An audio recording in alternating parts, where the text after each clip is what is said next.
Bannakibiina kya NUP bana 32 mu kiseera kino bagenda kuweza myaka 2 nga bali ku alimanda nga bavunaanibwa okusangibwa n'ebyokulwanyisa ebirina okubeera mu mikono gy'abakuumaddembe.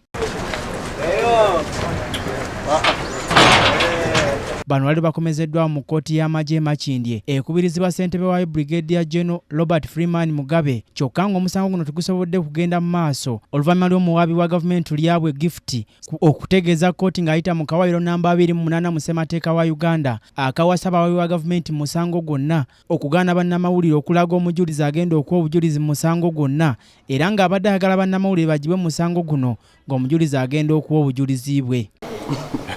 The issue of fair hearing, because we all believe in fair hearing, and this is a court of justice. So when a witness comes here, and immediately after he has left, his pictures,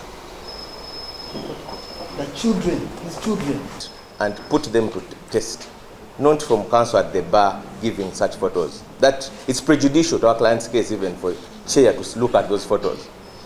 Secondly, we have not even had, our criminal law does not anticipate trial by ambush. Kino kijje mu mbeera bannamateeka abali mu musango guno nga bakulembeddwa mu George Musi ne bategeeza nti omuwaabi wa gavumenti byayogera tebirina bikoseza mujulizi. And for 2 years you have one witness. That's what fair trial is, not a witness.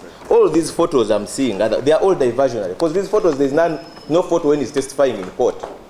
We don't know who took them, but that application will be for court. But our interest is in the manner, Mr. Chairman, how the prosecution is handling this case. This matter is to proceed. One, they must be allowed to have the evidence that is against them. They must be allowed facilities to defend themselves. In this case, they've been denied facilities. Be pleased to give even specific timelines, because even today we are not sure that without this diversionary application that the prosecution was ready to proceed with the witness. Wabula omwaabi wa gavumenti ono ayongedde okunnyonnyola nti waliwo ebifaananyi bye yafunye ebikwata ku mujulizi yawa obujulizi mu musango guno okuva ku mitimbagano n'ategeeza nti era yafunye okutiisibwatiisibwa ssaako ne famire ye. Court user should be entitled to that fair hearing. It's not only the accused persons, my Lord Chairman, but also the witnesses. That's why I brought to the attention of this court, so that the witnesses themselves. I've never mentioned his name. I can only mention it because he has mentioned it now comfortably. But I think if there is any threat to a witness who gave evidence, there may need to be a person take oath and make a formal application.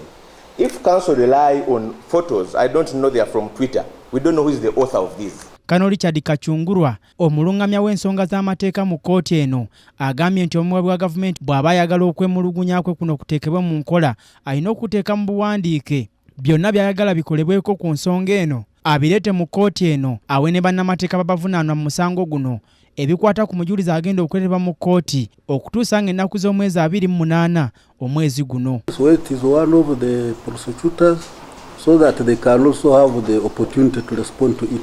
So without wasting time, I would think, see when you can prepare yourself, and it is the one to be heard first. Ssentebe wa kkooti eno Brig.gen freeman Mugabe naye anenyeza nnyo omuwaabi wa gavumenti ono okumala obudde nga taleeta bikwata ku mujulizi agenda okuleetebwa mu musango guno amanyikiddwa nga Kopolo Alex Tyaba. So gift disclose to the councils what they need, because there is no way how they are going to continue with the case when you have not disclosed that information. Kkooti eno ebadde ekubyeko obugule bw'abantu abazze okugoberera omusango guno era nga mu kwogerako ne ssaabawandiisi w'ekibiina kya NUP David Lewis Rubongoya n'abalala bagambye nti si bakoowa kujja mu kkooti eno okutuusa nga abantu baabwe bafunye eddembe lyabwe. Bano abantu baavayo ne bagamba nti babasanga abantu 4 okusuka abantu 4 bagamba nti babasanga n'amasasi 3 ne magazines oba 2 oba ki.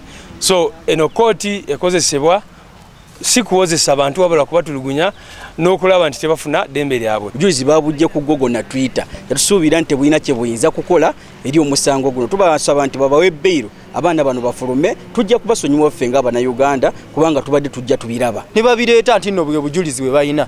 So kye tuzze twogerako nti bantu balina bujulizi bonna.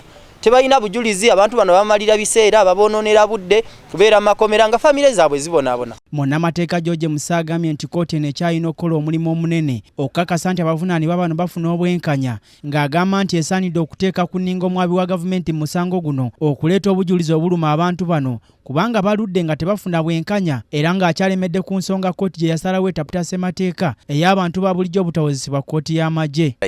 Kkooti ekozesebwanga okujja okuzannyazannyamu era obusungu bwaffe n'okwennyamira kwaffe ne tukuteeka mu lujjudde okusobola okubagamba nti abantu bano mu njogenya bagambye babalemu amagezi naffe abajja wano abamala obudde ffe tumalemu amagezi obaleme kutwala musango ng'ogwo okusaagasaaga era gitwalete tubasaavingako ne ssentebe w'akakiiko k'eddembe ly'obuntu n'abawandiikira ebbaluwa naye ekigendererwa kyakulaba bo nti bakozesa ekkubo lyonna lyonna kuba batugamba nti balinze kulamula kwatunejjendo singa tubadde mu mbeera ya bulijjo bandigambye tusooke tuyimirize ebitukola paka ng'atuwabudde naye olwokuba tuli mu mbeera ya bulijjo kyobula nga bino byonna bigenda mu maaso. Kinajjukirwa nti bannakibiina kya NUP bano 32 baakwatibwa okuva mu bitundu by'eggwanga ebitali bimu omuli Mukono, Kampala n'ebitundu ebirala era nga bavunaanibwa omusango okusangibwa n'ebibwatuka mu mwaka ogwa 2021.